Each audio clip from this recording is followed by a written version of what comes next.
ابتدت المصلحة نقلوا نقل بطيخ للمعلم البلاسي الجشع قوي اللي معهوش ما يلزموش. شكرا يا عم.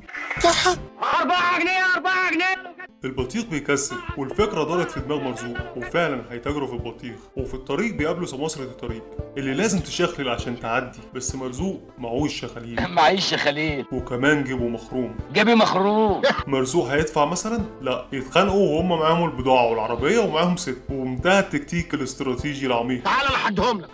معكش ولعة؟ بينفذوا الضربة دي بيو وتبدأ هنا معركة البطيخ الأولى. خوليو هيفادي البطيخ برقبته وبتبدأ لما بيخش الأربع رجالة بالأسيون عشان يتضربوا بالدور بيجري وبركات بيطير عليه ويعمل له دبل سوبرمان بعض. بيو بيو بيو بيو خد تعالى هنا يالا انت هتفضل قاعد لنا هنا في العربية. هو بيعمل له هوب سلام بس طبعا برضه هتتضرب عشان ده عادل إمام. انت بتنفض سجادة قفشوا في ترابيز بعض كم حد يضرب حد يخنق أي حاجة.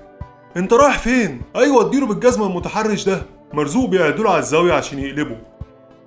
ياه انا نسيتك يا عم انت نمت من ساعتها. هتعمل ايه يا مجنون؟ ايوه الحقيقي.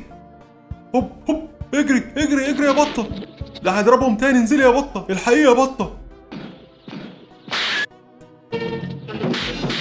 وبياخد منهم المسدس الوحيد اللي معاهم وتقريبا العصابة دي بتثبت الناس بالعصيان بس. طلع كل اللي معاهم. وبعد كل الاكشن ده بيوصلوا بالعربية للسوق وبيبيعوا ب2.5 بسعر اقل من معلم البلاسي.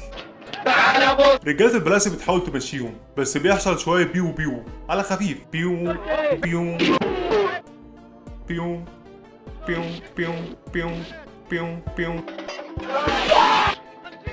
بيو. الراجل بيتزحلق زي البولينج بالظبط. ايه ده؟ ثانية 2 ونص. وتعالى وبص 2 ونص. اوبا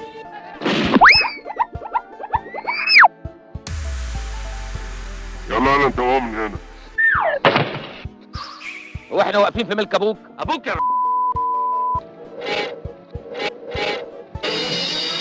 هو الراجل ده هيعوم ولا ايه؟ ودي اغرب وقفة الناس هتتخانق ولكنهم هيرقصوا. وبتظهر بطة من اخر السوق مع انها من دقيقة كانت في العربية سبحان الله ومعاها ظابط جابته في دقيقتين سبحان الله. خارقة بطة انا هسميها سوبر بطة. الظابط بيفصل ما بينهم بقوة شخصيته. احترم نفسك. شخصية قوية. ربنا يخليك. متغاظ عارفك يالا مننا متغاظ مخك فاضي مخنا الماظ. البلاسي بيروح للباشا حسان وبيحكي له اللي حصل معاه وبيقول له ضحكوا عليا انا كمان. فبياخده ويروحوا لامين بيه وامين بيه بيهزقهم وبيقول لهم اوعى الكينج يعرف. واول ما بيمشوا يتصل يعصفر يبلغ الكينج.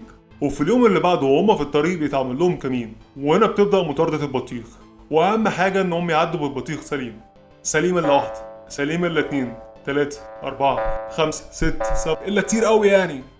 وبيطير سوبر مرزوق وبيو طياره وبضرباته الكوميديه بيوقعوا. اوبا والعربيه بتنفجر من غير ما تلمس العربيه التانيه.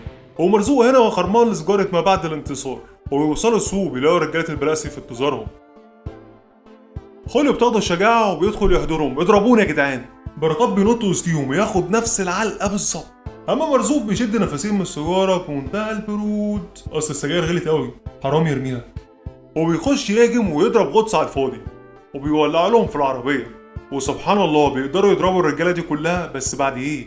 بعد ما العربيه اتحرقت. وبطه سبحان الله سوبر بطه بقى بتيجي من لا مكان بس عشان تولول. كنت جبت معاك الظابط. ولما اتسالوا في النيابه تتموا مين؟ قالوا الله اعلم ما نعرفش. وهنا هيبدا الانتقام بس في الجزء اللي جاي. لو الفيديو عجبك اعمل لايك ولو عجبكش اعمل لايك واشترك وانجز بقى ها. يلا سلام يا صاحبي. استنى في شويه فيديوهات هتطلع لك كده لو حابب تقلب في حاجه فيهم قشطه يعني. دوس يا صاحبي.